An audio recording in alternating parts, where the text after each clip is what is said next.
একটা কবিতা বলে শোনাতে হবে। ঝিলিক, তুমি তো ঝিলিক। তুমি দাদা? আচ্ছা ঠিক আছে, তুমি দাদা। তাহলে দাদা, তুমি একটা কবিতা বলে শোনাও। ওই যে দোল দোল দুলুনিটা শোনাও। এদিকে দেখো, দেখে বলো।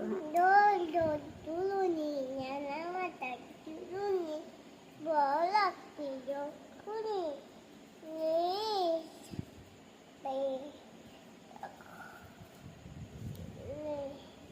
ভালোভাবে বলো, বলো বলো। হাতি মাটি খাবো। না না, হাড্ডি মাটিমটা পরে হবে। এখন হচ্ছে দোল দোল দুলুনিটা আরেকবার বলো। দোল দোল দুলুনি নানা মাতা দুলুনি বলাকে যখনি নিয়ে যাবে দুলুনি। হাততালি হাততালি হাততালি হাততালি হাততালি।